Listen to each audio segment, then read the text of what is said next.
Hello everyone, welcome back to be the achiever. बहुत ज़्यादा time से नहीं पढ़ रहा था कोई वीडियो। लास्ट टाइम मतलब 1-2 दिन पहले मैंने एक वीडियो डाला और अब पता नहीं एक दिन का डिफरेंस पड़ेगा, क्योंकि वीडियो मैंने बहुत पहले अपलोड किया था, फिर उसको पब्लिक मैंने थोड़ा लेट किया है ना। तो जब भी आपको मिला हो 1 दिन पहले 2 दिन पहले। और आज के मतलब वीडियो में हम पढ़ेंगे स्पेशली एक बहुत इंपॉर्टेंट क्रॉप है शुगर केन। जो भी कुछ हम आज पढ़ने वाले हैं ना, हम कहेंगे BHU, ICAR, UP college, Mahatma Gandhi Kashi विद्यापीठ, यूपी कैटेट, जितने भी पेपर्स हैं, whether it is for your UG और फॉर PG, या फिर आप किसी अदर एग्ज़ाम की प्रिपरेशन कर रहे हो, लाइक AFO के लिए GA प्रिपेयर कर रहे हो, या किसी पोस्ट के लिए आप GA मतलब जनरल एग्रीकल्चर का पोर्शन पढ़ रहे हो, तो ये शुगर केन बहुत इंपॉर्टेंट है। उसमें से भी बहुत ज़्यादा छाट के जो बेस्ट क्वेश्चंस या फिर जो सबसे ज़्यादा इंपॉर्टेंट चीज़ें हम मतलब वो लेके आए हैं, है ना। और इसके अलावा जो चीज़ें हैं ना वो बस हैं, पूछी नहीं जाती हैं कहीं। बहुत ज़्यादा जब तक हाई लेवल का अब आप देने लगो ARS SRF, सो वो तो डिफरेंट टॉपिक है, वो उसका अप्रोच ही अलग होता है। आज के वीडियो में हम देखेंगे शुगर केन, और ये आपके सभी तरीके के एग्ज़ाम्स के लिए इम्पॉर्टेंट है, और ये बहुत इंपॉर्टेंट क्रॉप है, इसको थोड़ा मन से कंसीडर करिएगा, है ना। तो शुरू करते हैं हमारा आज का वीडियो, जिसमें हम देखेंगे शुगर केन।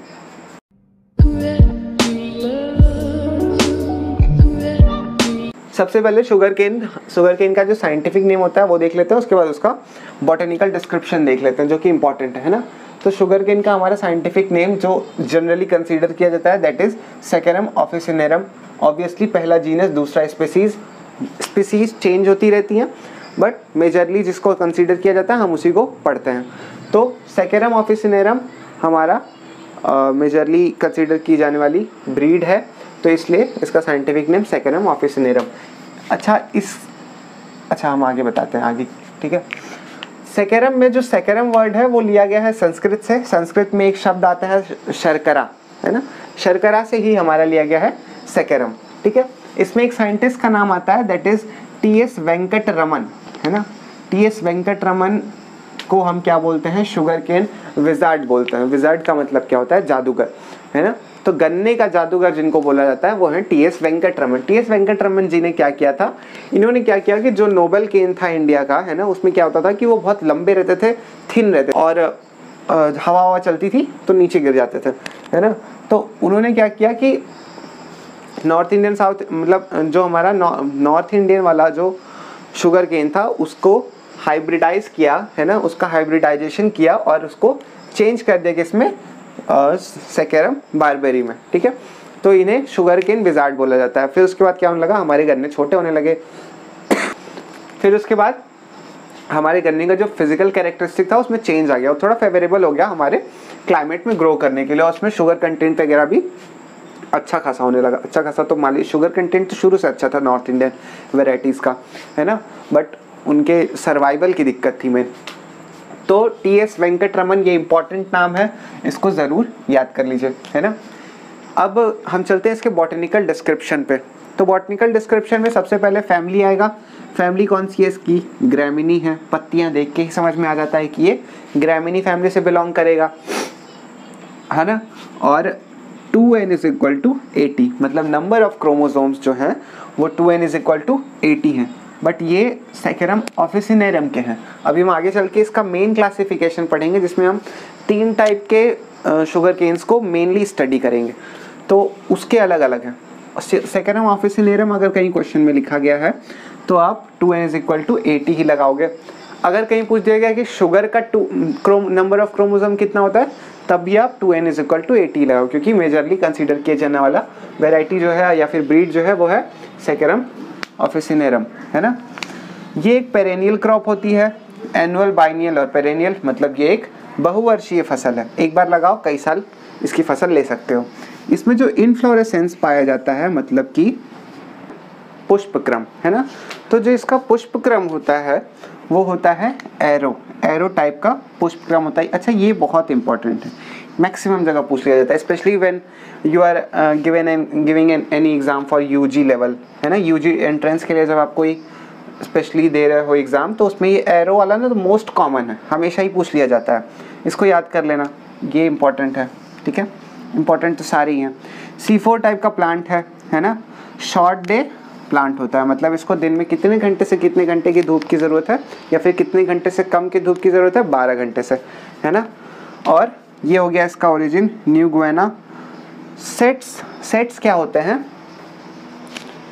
जैसे हम पोटैटो में ट्यूबर्स यूज़ करते हैं एज अ सीड, है ना, बीज की जगह हम ट्यूबर्स यूज़ कर लेते हैं, और कई जगह हम पौधे मतलब कटिंग्स यूज़ करते हैं। कई बार क्या होता है कि हम सीड्स ही यूज़ करते हैं। तो जिस टाइप का सीड हम अपने इसको ग्रो करने के लिए, शुगर केन को ग्रो करने के लिए यूज़ करते हैं, उसको बोलते हैं सेट्स। सेट्स क्या होता है, ऊपरी पोर्शन मतलब ऊपरी भाग जो होता है उसका 1/3 पोर्शन काट के फिर उसको लगाया जाता है ना, उसी को हम सेट्स बोलते हैं। नॉर्थ इंडिया में जो वैरायटी हम कल्टीवेट करते हैं, अच्छा ये हमारा मतलब बॉटेनिकल डिस्क्रिप्शन यही ख़त्म हो गया। अच्छा अभी इसको रोक देते हैं, ठीक है। एरिया और प्रोडक्शन वगैरह देख लेते हैं। एरिया ओवरऑल वर्ल्ड में सबसे ज़्यादा किसका है, इंडिया का, ठीक है, भारत का। उसके बाद आता है Brazil, Brazil next to the India है। उसके बाद आता है क्यूबा। अगर सिर्फ इंडिया में बात करें तो सबसे ज़्यादा यूपी में है, फिर महाराष्ट्र में है, एंड देन तमिलनाडु में है। तो प्रोडक्शन और एरिया मतलब एरिया और प्रोडक्शन यूपी का सबसे ज़्यादा है शुगर केन का, लेकिन शुगर फैक्ट्रीज जो सबसे ज़्यादा हैं वो कहाँ पाई जाती हैं, महाराष्ट्र में पाई जाती हैं, है ना। दैट इज़ अबाउट 374 के आसपास हैं कहीं। तो वो हो गई शुगर फैक्ट्रीज महाराष्ट्र में ज़्यादा हैं, लेकिन प्रोडक्शन और एरिया दोनों ही यूपी में हमारा ज़्यादा होता है। प्रोडक्शन की बात करें अगर ऑल ओवर वर्ल्ड में, तो ब्राज़ील हाईएस्ट है ना।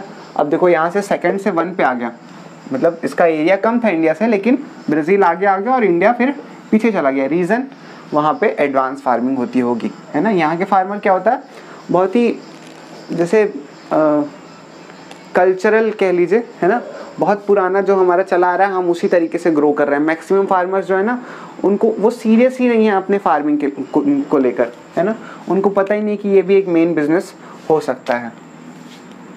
सीरियस एक्चुअली नहीं है, मतलब सीरियस हैं बट इकोनॉमिक पर्पस के लिए सीरियस नहीं है वो, उसको उतना अच्छे तरीके से ग्रो करने के लिए अभी उनके अंदर अवेयरनेस कम है ना। इसीलिए तरह तरह के एक्सटेंशन प्रोग्राम्स चलाए जाते हैं समय समय पे।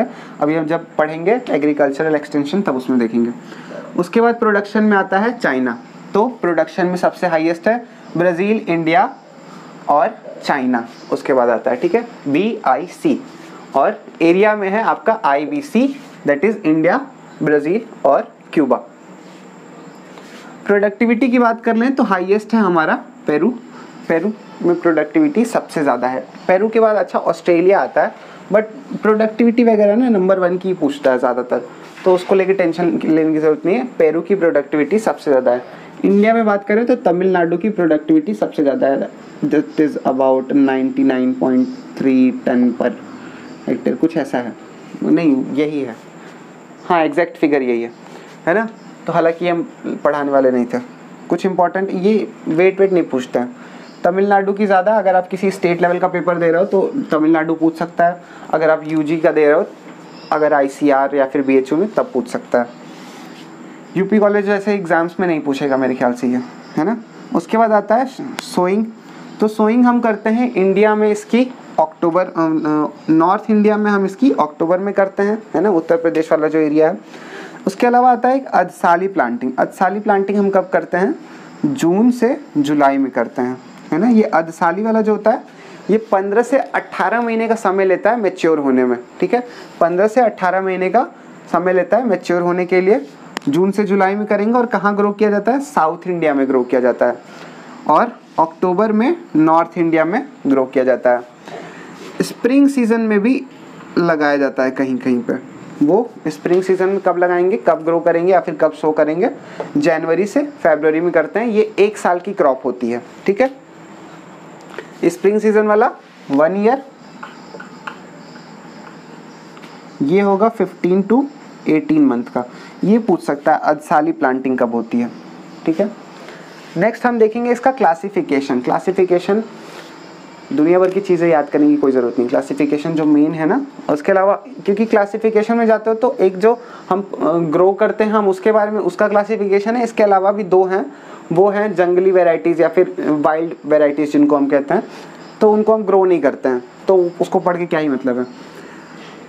सेकेरम ऑफिसिनेरम है हमारा नोबेल केन, ठीक है, यही हम बताने वाले थे ऊपर ही कि सेकेरम ऑफिसिनेरम को हम नोबेल केन भी कहते हैं, ठीक है। यही नॉर्थ इंडिया में पहले ग्रो किया जाता था और ये पतला होता है, लंबा होता है और अच्छा खासा इसका शुगर कंटेंट होता है। उसके अलावा होता है सेकेरम बारबेरी। सेकेरम बारबेरी में क्या होगा, अच्छा इसका 2n is equal to Saccharum barberi का, ये थोड़ा गंदा लिख दिया है मैंने, 2n इज इक्वल टू इसका 80 से लेके 124 तक है, ठीक है। मतलब इसे नंबर ऑफ क्रोमोसोम 80 से लेके 124 तक वेरी करते हैं। इसको हम क्या बोलते हैं, इंडियन केन भी बोलते हैं। ये इंपॉर्टेंट है कि इंडियन केन का साइंटिफिक नेम क्या है, सेकेरम बारबेरी है। उसके बाद आता है सेकेरम साइनेंस, है ना। सेकेरम साइनेंस को हम चाइनीज़ केन बोलते हैं, जो कि चाइना में मेनली ग्रो की जाती है। इसका क्रोमोसोम नंबर हाईएस्ट होता है, कितना होता है, 118। हाईएस्ट इसलिए बोला क्योंकि इसका तो वेरी करता है, हालांकि ये 124 तक जाता है मगर इसका वेरी करता है। इसका 118 इसका फिक्स है, ठीक है। तो क्या समझाया, सेकेरम ऑफिसिनेरम इसको हम क्या बोलते हैं, नोबेल केन बोलते हैं। Saccharum barberi 2n is equal to 80 to 124, इसको हम इंडियन केन बोलते हैं। और फिर सेकेरम साइनेंस, इसको हम मतलब 2n is equal to 118 Chinese केन भी बोलते हैं। ये बारबेरी और साइनेंस, ये जो दोनों है ना, ये दोनों ही हालांकि साइनेंस थोड़ा लंबा होता है, थिन होता है और मीडियम शुगर कंटेंट होता है। बारबेरी क्या होता है, मतलब शॉर्ट होगा, मीडियम हाइटेड होगा, थिन होता है और मतलब ये भी मीडियम शुगर कंटेंट इसका भी इसके बराबर ही होता है लगभग, ठीक है। उसके बाद हम देख लेते हैं कुछ हमारे जो मेन इसमें वर्ड्स हैं, है ना, टर्म जो इसमें मेनली यूज़ किए जाते हैं या फिर जो स्पेसिफिकली आपको मिलते हैं कहाँ पे, आपके शुगर केन के क्रॉप में। First is रेटूनिंग। रेटूनिंग मतलब जो लगी लगाई क्रॉप है, ऊपर से काटो और फिर उसी को दोबारा ग्रो होने के लिए छोड़ दो और फिर नेक्स्ट सीजन में आप फिर उसी की कटाई कर लो। तो रेटूनिंग, एक रेटून क्रॉप ले लेनी चाहिए आपको नॉर्मली आपके शुगर केन में। उसके अलावा आता है ब्लाइंड होइंग। ब्लाइंड होइंग क्या होता है, इसको हम बोलते हैं अंधी गुड़ाई, है ना। अंधी गुड़ाई का मतलब कि इसमें क्या करते हैं, सीड लगाया आपने, मतलब आपने सेट्स को सो किया, अभी उनका एमरजेंस नहीं हुआ है, ठीक है। उनके एमरजेंस से पहले ही आप एक बार वीड कंट्रोल जो है होइंग के थ्रू होता है वो आप कर लो, ताकि आपका वीड कंट्रोल उसमें बना रहे, है ना। तो उसी को हम बोलते हैं ब्लाइंड होइंग। एक चीज़ इसमें आती है, एक मतलब term, that is brix ratio. Brix ratio क्या होता है, आपका शुगर केन मैच्योर हुआ है या नहीं हुआ है, इसको नापने के लिए हम रेफ्रेक्टोमीटर का यूज़ करते हैं। किसका यूज़ करते हैं, रेफ्रेक्टोमीटर का। और इसमें जब 16 से 18% आपका शुगर कंटेंट हो जाता है, TSS, है ना, तो आप इसको क्या करते हैं, इसको मैच्योर मान लिया जाता है। इसके अलावा भी एक तरीका है इसको चेक करने का, वो है फेलिंग सॉल्यूशन, ठीक है। फेलिंग सॉल्यूशन के थ्रू भी इसको टेस्ट किया जाता है और सेम 16 to 80% TSS होने पे उसको मैच्योर मान लिया जाता है। ये दोनों ही टेस्टेस मैच्योरिटी के लिए करते हैं, किसके लिए, कि आपका जो शुगर केन है वो इतना मैच्योर हुआ है कि नहीं कि उसकी कटिंग कर ली जाए, उसके लिए किया जाता है, ठीक है। रेड रॉट गमोसिस, है ना, GUMOSIS, गमोसिस और ग्रासी रूट, ये आपके मेन डिजीज़ हैं या फिर कुछ इसमें कह लीजिए डिजीज़ या फिर फिजिकल डिसऑर्डर हैं आपके शुगर केन के, मेन आपके यही हैं। अच्छा, अगर आप PG के लिए प्रिपेयर कर रहे हो, है ना, या फिर AFO के लिए भी कर रहे हो, तो आपको इसका वेक्टर वगैरह पढ़ना होगा। इसके अलावा भी कुछ थोड़ा पोर्शन है, तो वो आप किसी बुक से कंसीडर कर लो और हम कहेंगे नेमराज सुंदा से देख लो, ठीक है। अगर आप UG लेवल पे हो तो आपको बस नाम जानना है कि रेड रॉट, उसमें सीधा पूछेगा, सीधा कि रेड रॉट किस में पाया जाता है ना, रेड रॉट डिजीज़ किस में होती है। तो जब आप कभी कभी गन्ना खाते हो, बीच में जो लाल पोर्शन हो जाता है ना, उसी को हम रेड रॉट बोलते हैं। दिखता होगा, मैक्सिमम टाइम दिखता होगा आपको रेड रॉट। ये UG लेवल पे इम्पॉर्टेंट है, गमोसिस भी इम्पॉर्टेंट है और ग्रासी रूट भी इम्पॉर्टेंट है।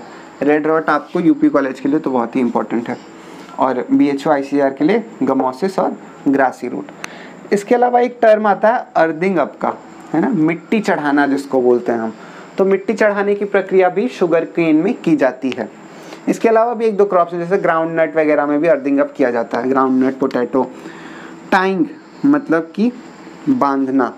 कभी कभी देखा होगा आपने, गन्ने का जो खेत होता है उसमें जो गन्ने के पौधे रहते हैं उनका ऊपर से पत्ती बांध दिया जाता है। इसको हम स्पेशली कब प्रैक्टिस करते हैं? अगस्त के मंथ में करते हैं, जब आपकी हवा थोड़ी तेज़ होती है, आपकी लॉजिंग ना हो जाए आपके प्लांट की, इस कारण से हम टाइंग की प्रक्रिया को करते हैं। ठीक है, तो बस यही रीज़न होता है मेन आपका टाइंग करने का। और इसको किस में प्रैक्टिस किया जाता है? शुगर केन में। एक बार ऊपर से फिर से देख लो। सेकेरम ऑफिसिनेरम, इसको हम नोबेल केन बोलते हैं। सेकेरम वर्ड संस्कृत से लिया गया है, शर्करा। ठीक है, टी.एस. वेंकटरमन को हम शुगर केन विजार्ड बोलते हैं। इन्होंने हाइब्रिडाइजेशन कराया था आपके नोबेल केन का। ठीक है, एरिया देखा जाए तो इंडिया का सबसे ज़्यादा है, फिर ब्राज़ील का और क्यूबा का। मेन आपको इंडिया याद रखना है और ब्राज़ील याद रखना है। यूपी, महाराष्ट्र और तमिलनाडु आपके इंडिया में होते हैं एरिया में ज़्यादा। ठीक है, पहले यूपी, फिर महाराष्ट्र, फिर तमिलनाडु। प्रोडक्शन सबसे ज़्यादा ब्राज़ील का है, फिर उसके बाद इंडिया का है एंड देन चाइना का है। यूपी, महाराष्ट्र और कर्नाटक का है आपके इंडिया में। प्रोडक्टिविटी की बात कर लें तो पेरू पूरे वर्ल्ड में सबसे ज़्यादा है, तमिलनाडु आपके इंडिया में सबसे ज़्यादा है, और ये रहा उसका प्रोडक्टिविटी। ग्रेमिनी फैमिली से बिलोंग करता है आपका शुगर केन। 2n = 80 होता है। सेकेरम ऑफिसिनेरम का पेरेनियल टाइप की क्रॉप है, मतलब बहुवर्षीय है। एरो इसका इनफ्लोरेसेंस मतलब कि पुष्पक्रम होता है। C4 टाइप का प्लांट है जो कि शॉर्ट डे है, मतलब 12 घंटे से कम के धूप की ज़रूरत है। न्यू गुएना इसका ओरिजिन है, ओरिजिन है। सेट्स मतलब सीड की जगह हम इसमें सेट्स यूज़ करते हैं। ठीक है, 1/3 portion of the upper body. ठीक है, नॉर्थ इंडिया में इसकी सोइंग अक्टूबर में होती है। अदसाली प्लांटिंग जो कि साउथ इंडिया में होती है वो जून से जुलाई के बीच में की जाती है। ये 15 से 18 महीने की क्रॉप होती है। स्प्रिंग सीजन में मतलब जो बुआई होती है, जो स्प्रिंग सीजन की बुआई होती है वो होती है जनवरी से फरवरी में। 1 साल की क्रॉप होती है। रेटूनिंग की क्रिया क्या होती है? जब आपका एक बार मैच्योर हो जाए, ऊपर से कटाई कर लिया और उसको छोड़ दिया दूसरी बार लेने के लिए उससे क्रॉप, तो उसको रेटूनिंग बोलते हैं। एक बार कर लेना चाहिए एटलीस्ट। ब्लाइंड हुइंग क्या होता है? अंधी गुड़ाई, मतलब आपने बीज लगाया, फिर उसके बाद प्री इमर्जेंस से मतलब कि आपका पौधा इमर्ज करे उससे पहले ही उसमें एक बार फिर वीड कंट्रोल कर लेना। ब्रिक्स रेशियो क्या होता है? मैच्योरिटी को नापने के लिए आपके शुगर की मतलब उसमें TSS की मात्रा जब 16 से 18% हो जाती है उसको मैच्योर मान लेते हैं और फिर आप उसकी कटाई कर सकते हो। साथ ही साथ फेलिंग सॉल्यूशन जो टेस्ट होता है, फेलिंग सॉल्यूशन टेस्ट, वो भी इसी के लिए किया जाता है और रेशियो सेम रहता है। रेड रॉट, गमोसिस और ग्रासी रूट आपके मेन जो डिजीज़ हैं वो हैं आपके शुगर केन के। ठीक है, अर्थिंग अप मिट्टी चढ़ाने की प्रक्रिया शुगर केन में की जाती है और टाइंग की भी प्रक्रिया अगस्त महीने में शुगर केन में ही की जाती है। ये हो गया आपका शुगर केन का। ठीक है, आज के वीडियो में इतना ही। वीडियो को लाइक कर दीजिए, चैनल को सब्सक्राइब कर लीजिए और अपने फ्रेंड्स के साथ इसको शेयर भी ज़रूर करें। ठीक है, थैंक यू।